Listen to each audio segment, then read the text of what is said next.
Now let us turn our Bibles to 1 Samuel chapter 13 once again. 1 Samuel chapter 13.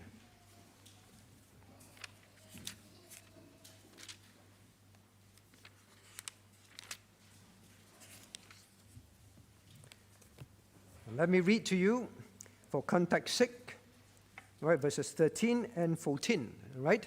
We will focus on verse 14 today, but for context. Verse 13, and Samuel said to Saul, "Thou hast done foolishly. Thou hast not kept the commandments of the Lord, thy God, which he commanded thee. For now would the Lord have established thy kingdom upon Israel forever. But now thy kingdom shall not continue. The Lord has sought him a man after his own heart. And the Lord hath commanded him to be captain over his people, because thou hast not kept that which the Lord commanded thee." May God bless the reading of his word. Now, this will be the first time we hear these words, this phrase, this description. A man after God's own heart, a man after his own heart. This is a time when Saul disobeyed the Lord's commandment, and God reveals to us what kind of men he seeks on this earth. Now, is this a man after God's own heart only meant for, as we know, is going to be David? Absolutely not. Because the great commandment is that we love the Lord our God with all our strength, with all our soul, with all our minds, with all our heart. That is what God tells us to do. And therefore, we all, in fulfilling that commandment, must be persons after God's own heart. Whatever age you may be, we must be people after God's own heart. Now, of course, we will see more of David's life later on, and we'll begin to learn as we go along in this 1 Samuel. Why would God call David a man after his own heart? But at this point here, the fact that God brought it up would also give us clues, give us lessons to learn from Saul's own life. What is not a man after God's own heart? And therefore, what would be, on the contrary, a person after God's own heart? So there are lessons, I believe, for us to learn clearly here. Now, the Christian must not feel that a man after God's own heart are for full-time workers. The young ones must not feel this is a life for the adults, for daddy and mommy. The elderly must not feel, well, my time is about past. These are for the young people to live. A man after God's own heart is basically motivated, driven by the great commandment. We must live this till we take our last breath on earth.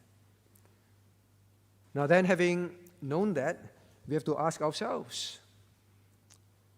God says, He hath sought, the Lord hath sought him a man after his own heart. The Lord seeks, the Lord looks on earth, the Lord's eyes scans our hearts now, today, in this room. He scans. He desires to have such people. I want us to remember that God did not say He has sought Himself a capable man.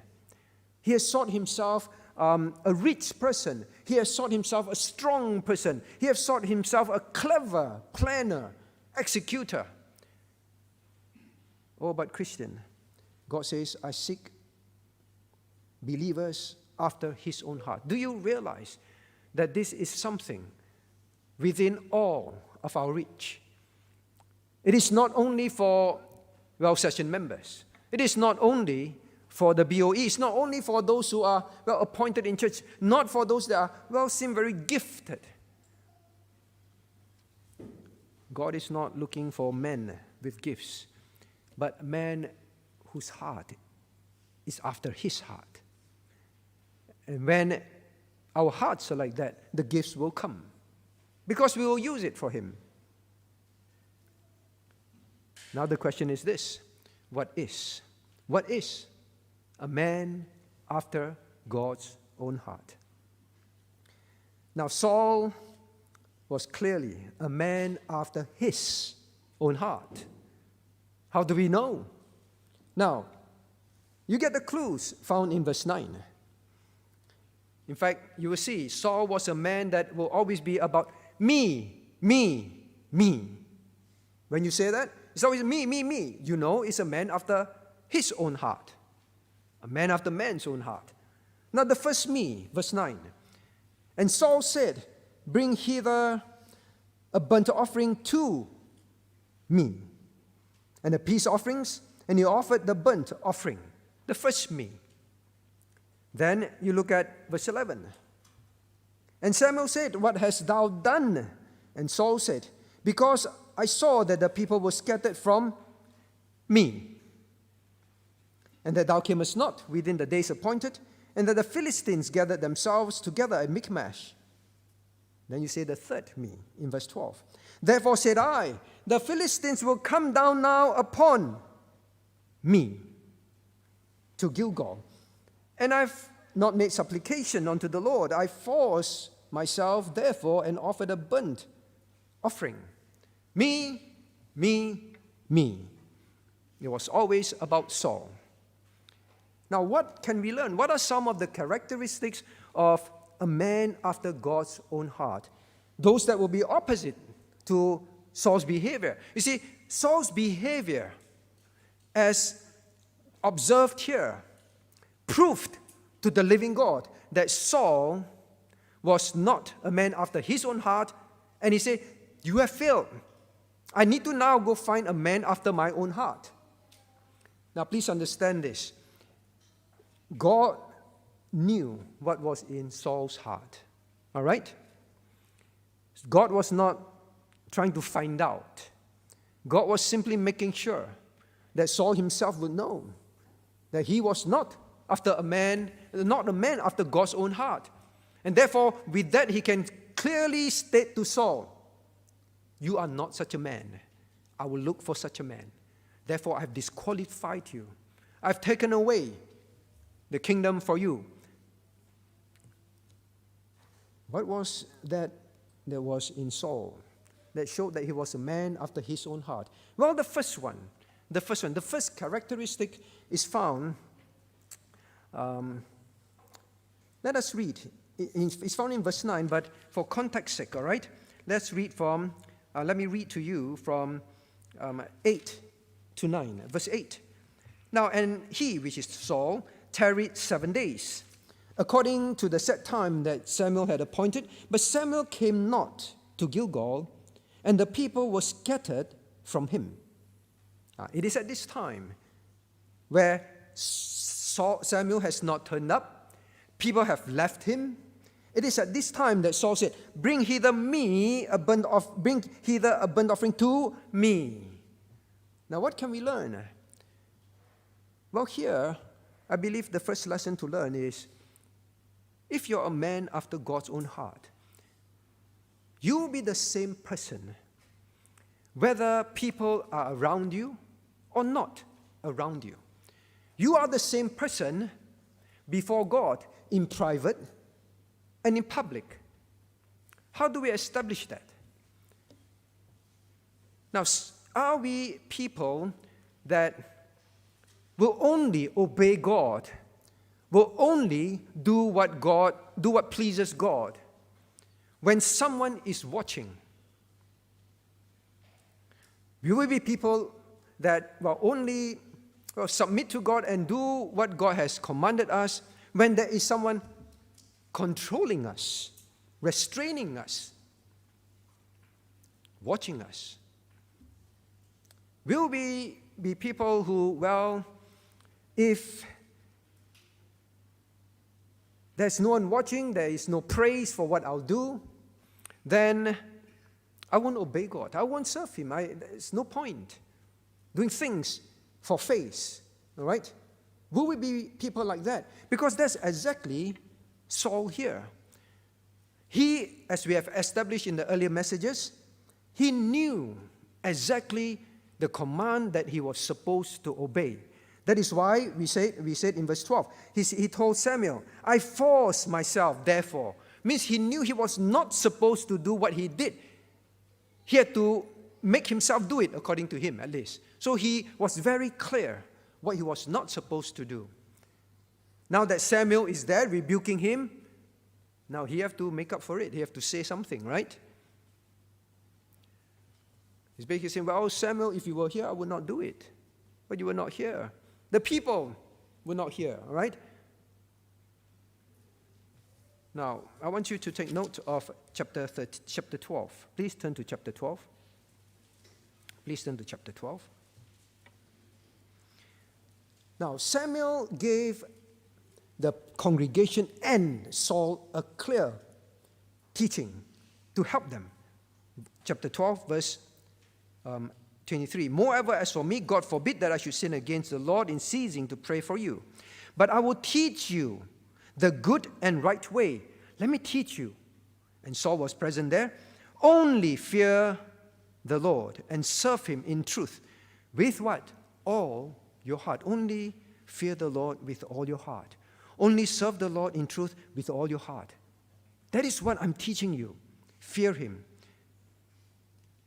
No, but he says, but verse 25, but if ye shall still do wickedly, ye shall be consumed, both ye and your king. Saul was there. He was told to fear the Lord. Now, what is fear? Fear is, for the believer, a reverence.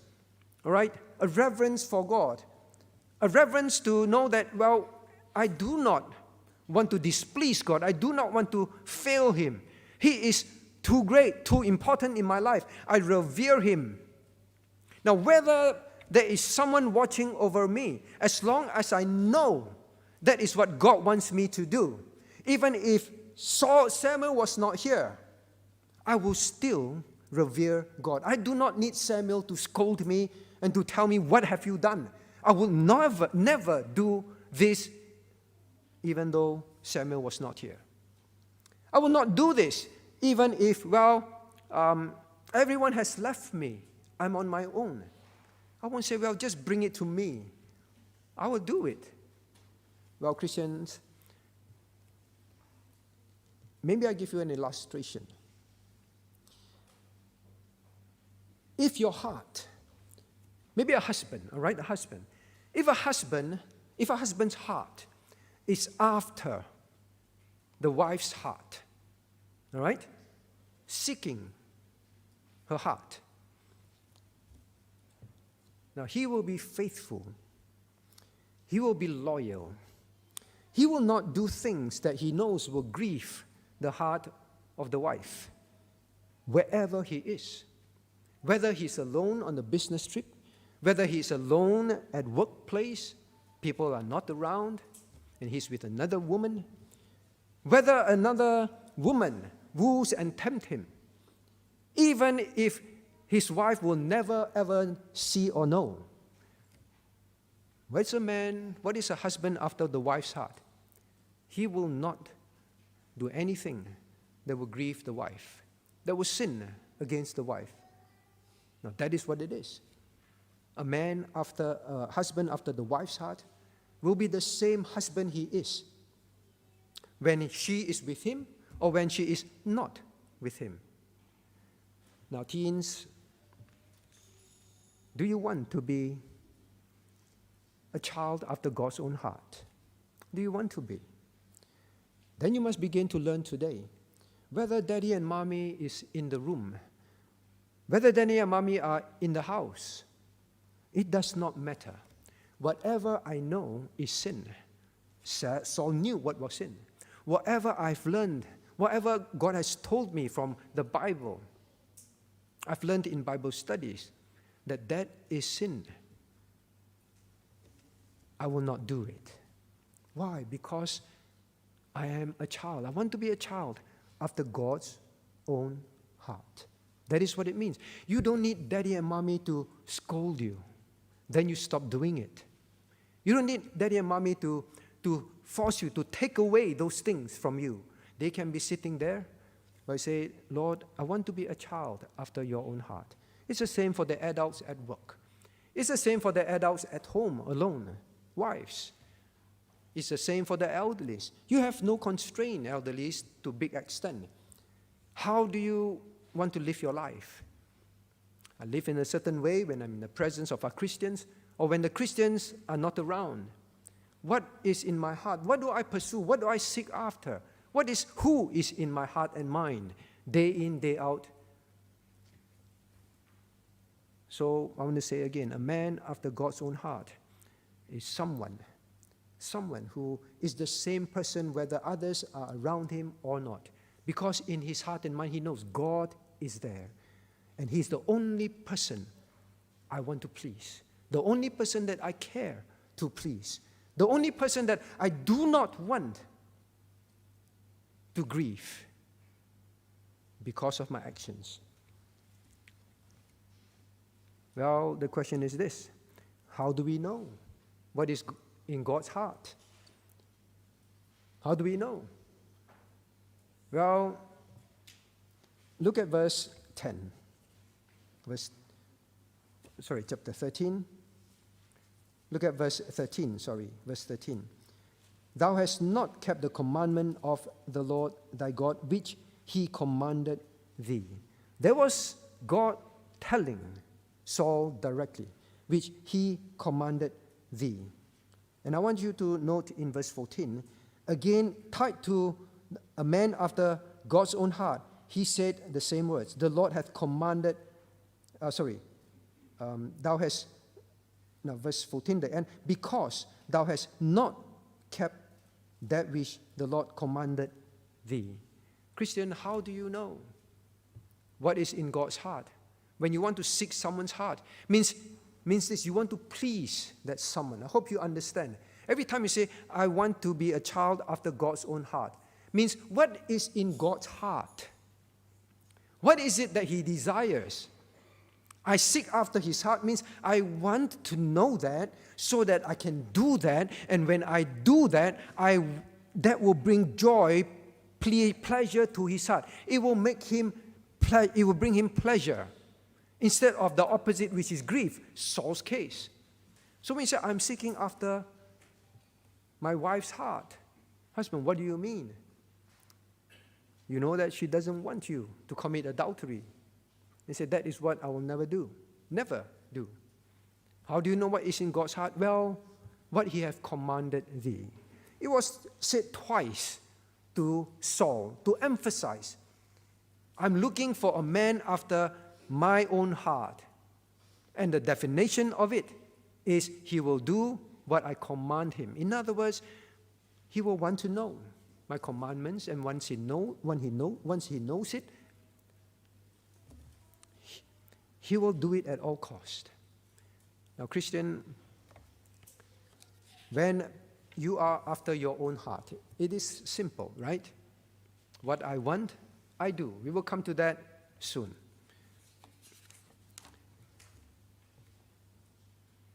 Now, a man after God's own heart does not care, is not bothered by how people view him or her when he makes certain choices in obedience to God. Remember that.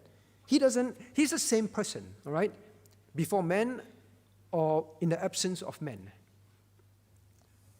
He views what God wants for him in his life, God's will, in other words, as the most important thing. All that matters is, God, is this in your heart for me? Well, the known commandments are there. We studied how to know God's will, the preceptive will. All God's known commandments are his heart's desire for us to obey. Then he will have his specific will for our lives. We studied how to find that. Now, the moment you know God's commandments, his will, you don't care what the world thinks when you do his will. When you obey him, Lord, I will obey you in this, but the world will laugh at me. No, I'm the same person before God and men. It doesn't matter to me. Now, students, is it very important what the world thinks of you? if you, well, maybe I ask mothers, is it very important what the world thinks of you? Because today the world keeps saying, mothers, well, you should not need to put your child as priority. You have so many things that you can be. Working person, when you seek a job, what does it mean? I'm a child after God's own heart. I want to know if it is God's will for me to be in this job or not. And if it is not, then whether I work for a very small company or I work for a very large company, which is my heart's desire, well, before the sight of God and man, it does not matter. I just want to be in the company that God wants me to be. I do not seek the praise of men. Whether they are present to praise me, they are absent to praise me, it does not matter. I will still obey what God wants for my life. Now that is the meaning, the first one. Well, they have left me. Samuel, you're not here. No one is stopping me. Bring it to me. Bring it to me. I want to do this. All right? So that is the first one. Actually, I have another application. Now, what if God calls you one day to the full-time ministry? What if it's His will to call you to the full-time ministry? How would you view that? Would you view it as, well, it's so embarrassing, yeah? Not paid much, looked down upon by the world, as if like I'm not educated, I can only do this kind of job instead of being a manager at some company. How would you view? Whether man views it that way, men are present to say those things, how would you view it? Or it will be the same as long as it is God's will. As long as that is what God wants me to do, whether men are present, men are absent, what men thinks, it does not matter. I only want to do what is in God's heart for me. What is it? What is it, my friend, that your heart is seeking after? What is it? That is something that I hope that we all learn. A man after God's own heart is simply a man who, as long as he knows that is God's will for him, whatever man says, it doesn't matter. Because of one thing, and I hope that we realize this, because of one thing, it is who has asked me to do this that matters. It is who that has asked me to do this that matters. It is not what I am doing that matters. I'll give you an illustration. I've said this before, I think. Now, there are things that I love to eat. There are things that I love to eat. Now, I think all husbands can relate to this, or child can relate to this. The things that I love to eat that Sharon doesn't like to eat. All right? Now, it doesn't matter what is being cooked. All that matters is she knows that I like it. She will cook it. She will eat it as well. Children, do you realize that's how daddy and mommy are also? Very often when they plan menu, they say, oh, what does my child like? Oh, and then they will cook it. They will bake it, right? Because they know you love it, right? It doesn't matter what it is. Now, what I'm trying to say is this. A man after God's own heart does not look at the task. He looks at the task giver. The heart of the task giver. The task giver says, I like this.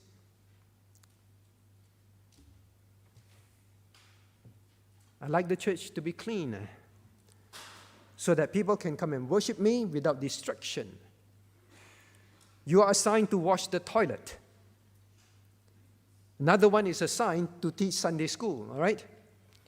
How do you view your task defines whether you are a man after God's own heart. The task does not matter.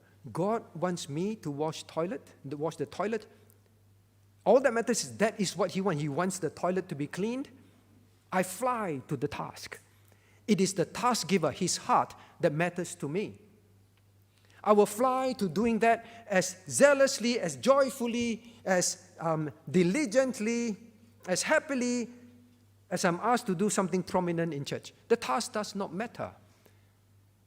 Where I work, what I do, who I am in this world, it does not matter. What men see, whether they're present, not present, does not matter. All that matters is the heart of the person who wants me to do this. That is all. So Christian, I hope that you begin to understand this. We just had our elections, all right? I hope none of us in our heart say, well, I think I should be an elder, I should be a deacon, I should be a pastor. Why these people? Well, maybe I don't want to serve anymore. I'm thankful that the heart of many are not like that. But I hope Satan will not begin to plant this in your heart. It is not the title. It is not the role. It is what God has willed.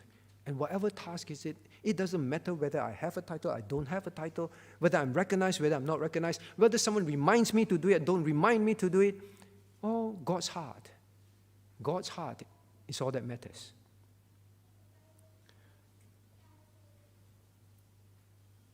We have learned how to find God's will in the church series. Dear friends, I ask you this today. Have you applied it? Have you applied it? Do you really want to know God's heart? Students, you're applying, for some of you are applying to university courses. Some of you are applying to maybe jobs already, right? Let me ask you this. Does the will of God matter in your heart? Or is it your parents' will? Your own will, your friend's will of the society? Whose will matters most? I think the test is this. Have you prayed before you applied? Did you ask God at all? Or do you just assume that God will be fine with it? This is what I want to do. This is what my parents want me to do. And I just assume this is what God's heart is for me. And then I just go ahead and do it. It's your heart, someone else's heart that matters. So that is the first thing. Man after God's own heart. It doesn't matter who is present, who is constraining, who is watching, who is praising or not praising. I won't do that which is not what God's heart is for me. Same person. In public, in private. Now the second thing that I believe we can learn, in fact quite clearly, is now Saul is a man after his own heart because he follows his own heart. He follows his own heart. As we've read in verse 9, for example, now bring hither a burnt offering to me. I know what God said, but my heart, bring it to me. I want to do it. I don't care what God said, but I want to do it. At this point, that is what my heart wants. I will just go do it. Now, what is a man after God's own heart? He follows God's heart. Now, what do I mean by that? It doesn't matter what you feel like doing, because we are very feeling-driven people, right? We are not only people-driven people. If people see, people constrain, then I'll do it. That's not after God's own heart. We are also very feeling people-driven. Our own feelings especially. I feel like doing this. I feel like that is right. I feel it's always, then bring it to me. Let me do it. Now, you know there is a maxim of the world today, a very famous one. Many of you are probably familiar with it. It says, there are no rules, all right? There are no rules. Follow your heart. Just follow your heart. There are no rules. Just follow your heart, all right? The world loves to quote that, all right? Said by a famous actor, I think. There are no rules. Don't let rules constrain your heart. Like Saul. Don't let the commandment of God constrain you, Saul. So Saul's heart speaks to his own heart. Don't let this commandment of God constrain you. Just do it. Tell them to bring it to you. You feel like doing it, do it. Follow your heart. Now, young ones, that is constantly what is drummed into you in school. The philosophy at the workplace. Follow your heart. What does your heart tell you? Listen to your heart. Instead of listen to what God says, listen to your heart. So don't fall into that error. It's very prevalent. It's very strong way of thinking. Follow your heart. Whenever you are in doubt what to choose, listen to your own heart. It's a man after our own heart. Now, if your heart is following after God, well, then follow it. But you know, Saul was simply, God says this, well, bring it to me, I'm going to do it. I feel like doing it. I feel like doing it now. All right? So young ones, learn to control that. Learn to control that. I feel like doing this. I feel like taking this job. I feel like marrying that person. I feel like not doing this or doing this. Ask yourself, Lord, what do you want? What do you want? I feel like this. And when my feeling conflicts with what, God, you have shown me in your word, then I will set my feeling aside. Now, the philosophy of the world today is constantly, please the number one. Who is number one? You. Right? The number one person is you. Please yourself. And if you don't learn to please yourself, you don't know how to please others. All this kind of very distorted philosophy. Be careful of that. So that is the first one, all right? In this area of following your own heart. Now, I also want to caution us, all right? I want to caution us. Now, when you first heard this phrase, or before this, you hear, well, be a child after God's own heart. Now, what would normally come to your mind?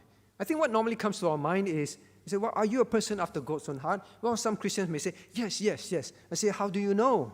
And then they'll say, you know, I really feel for God. It's always about feeling. I really feel for God.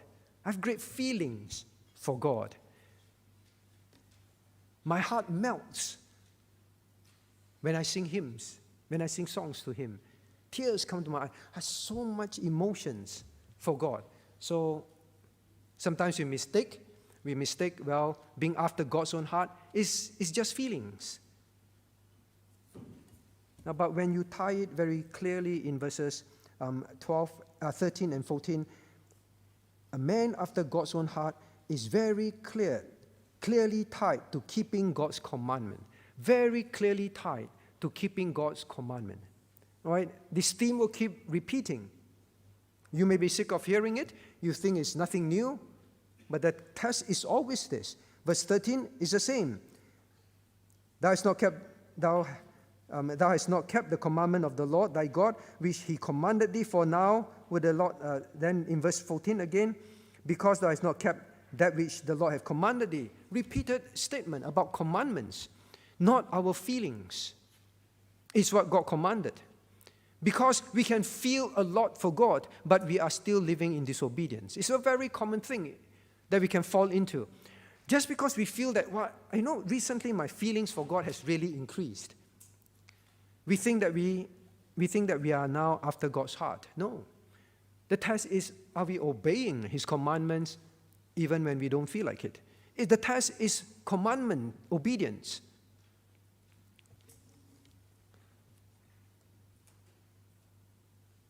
Now, but I am not for a moment teaching that feelings are not involved.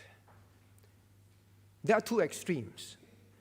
One would think, I am man after God's own heart, means I have a lot of emotions for Him. Now, the other extreme can be, I'm man after God's own heart because whatever God asks me to do, I will always do it, even if I do it grudgingly. Now, I'm not saying that if you don't feel like doing it, you don't do it. But what I'm saying is this.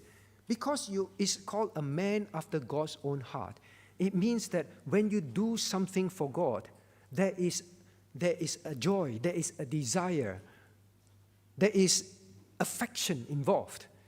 Like, you want to please someone, a spouse, all right? Your parents. There is feeling involved. When it's devoid of feelings, all right? When it's just, I do this because I have to and all that, you can only last so long, dear hearers. If you are a Christian who is at the other extreme, we constantly think, I've been obeying, right? I've been obeying. Daddy may tell you, Daddy, Mommy asked me to do it, I did it, right? So I've been obeying commandments, right? Or the same for the adults. Yeah, God wants me to do this, I just do it. I'll just serve. But grudgingly, unhappily. Well, you're doing, but there is no love. Both must be present. I hope you understand that a man after God's own heart will keep his commandments because his heart wants to please God. Both must be present. If not, you won't last very long. You will only be restrained for so long. Eventually, because your heart is after your own heart, you may be doing things in obedience to God's commandment, but your heart, and the bottom line, teens, is after your own heart. What will happen is this. Finally, something very, very attractive, whether it's a person, whether it's whatever, a thing, a job offer, very attractive, but it's contrary to God's will. When that comes, you will succumb. You will succumb because it has always been just forced obedience of commandment. So please remember that. I hope that worshippers here would have a clear understanding of what it means, all right?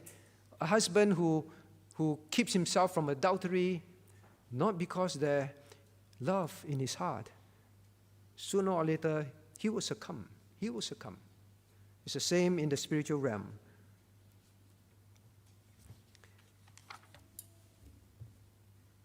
Now, when we keep forcing ourselves to do something, constraining ourselves to do something, when it's not constrained by the love of Christ, means Christ's love towards us is what drives us.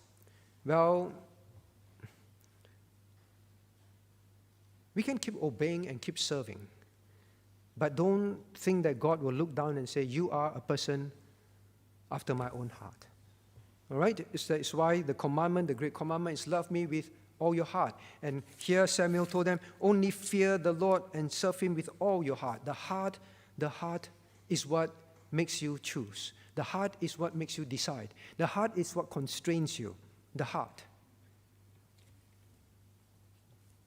Now, I also want to say in this part, now please don't do things. Don't obey God. Don't serve God because you hope that God will bless you. Don't do that. Because the moment we have that concept, it will become, I am a man after my own heart. Because, Lord, I will obey you, right? Lord, I will go for prayer meeting. Lord, I will go for Bible studies.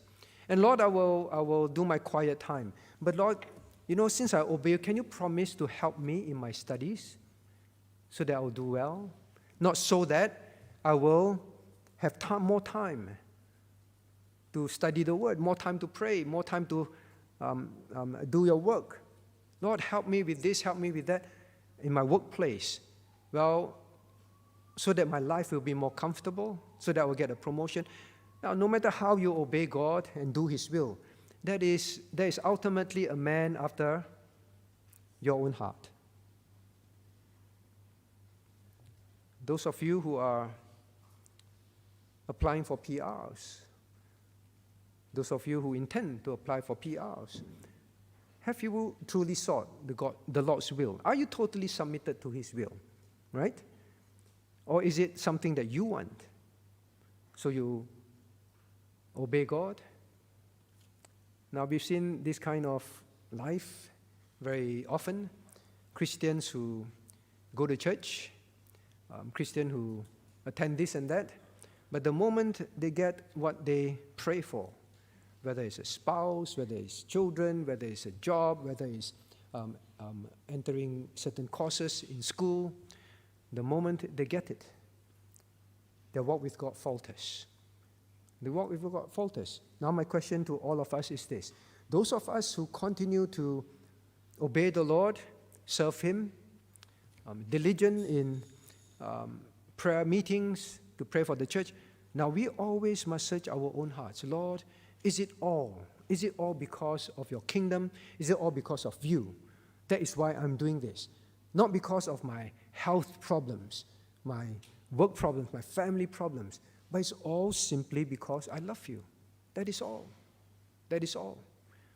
Now that is the test of whether we are after God's own heart. A heart that must have joy. I say, but Pastor, I do not have joy. What should I do? what should you do? You pray. You pray to the Lord. And you do your part. What do you mean? You must do your part. The things that you know that are dragging you down, the things that you know that continues to attract your heart, the things that you keep going back to that is keeping you from loving and obeying God as you should, you have to do your part to get rid of them. You don't get rid of them, your love will not grow because your heart is divided. That's why the Lord said, give me your heart. David, I believe it was David, the psalmist prayed, Lord, don't let my heart be divided.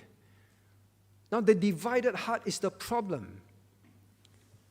Say, Lord, but I don't feel this. I'm obeying God in my home as a housewife, as a husband, as a spouse, as a single. It's all just forcing myself. How to have that love? Well, if you dig deeper, I believe there are things in your life that you would not give up. You will not get rid of.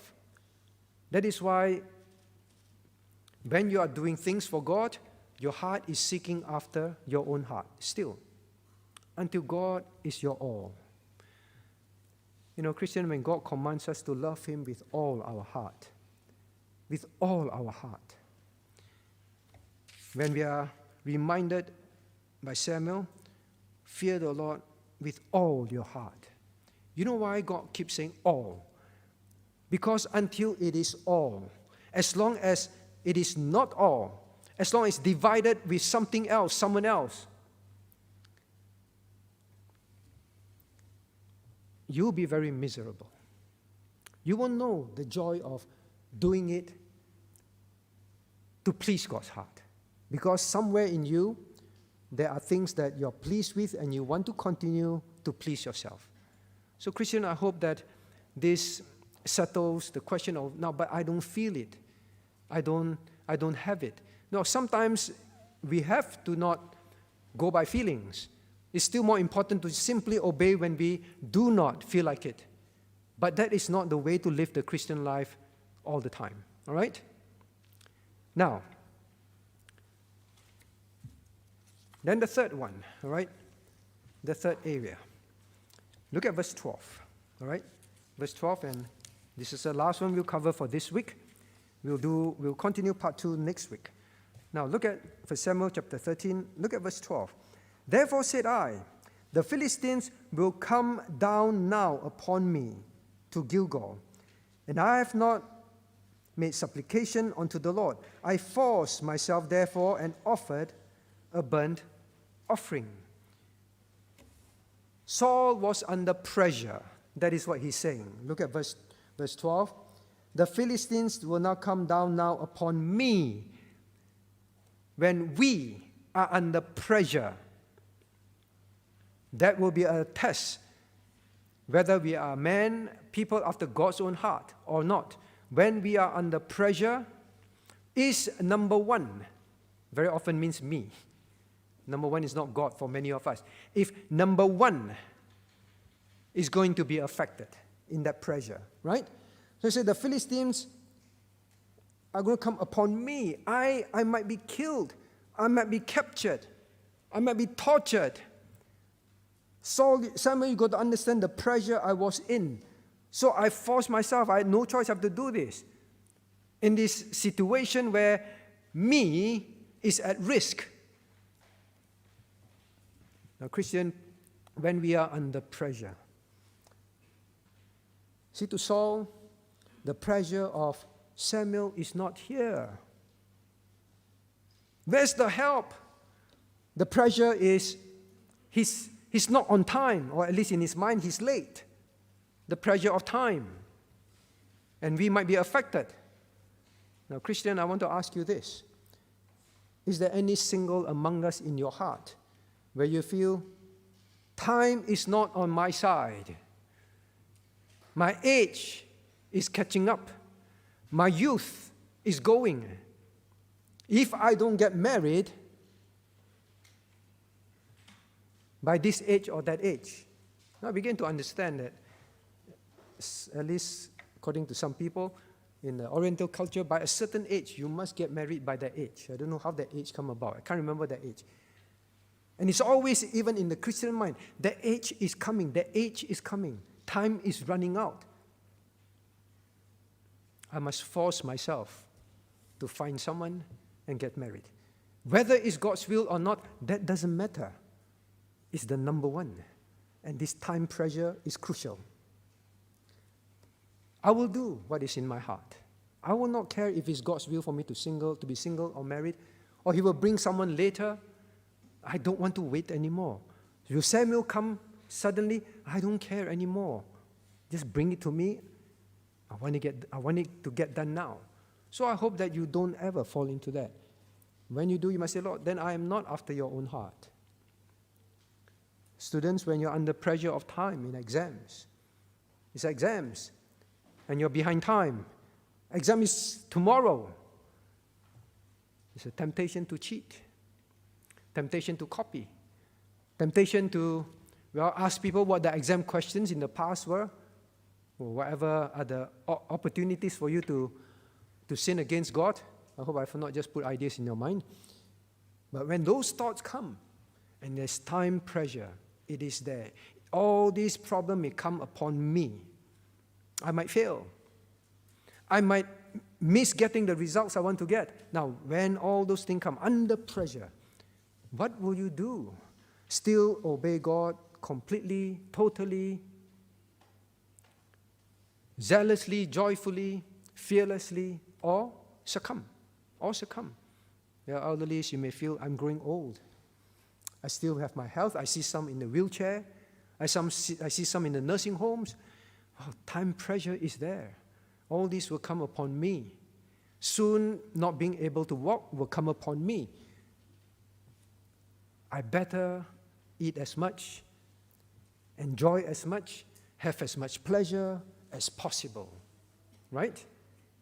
All this will come upon me. I have no time to waste now. But how does God want me to live? What does God want me to do with my resources, with my time, with my health? Doesn't matter, Lord. The time is getting close. You see, when we are under pressure, these are the things that will test us. That will test us. What are we going to choose? How are we going to choose? How are we going to think? If we are a person after God's own heart, our choices will always be very simple. God, if this is something that you have commanded against, love of worldliness, love of the world, love of pleasure, love of money, if these are the things you commanded against, then no matter what the situation is, I will obey you. I will obey you. If this is your will for me to be in this place or in this company or to have this in my life, it doesn't matter, Lord. If that is what pleases you, I happily, joyfully run to it. Now, that is a man after God's own heart. We will continue to see some other aspects, God willing, next week, but I hope these three will cause us to go home and examine ourselves, because we can feel that we are, somewhat after God's own heart, but I think these are the tests. Let us turn to God in prayer.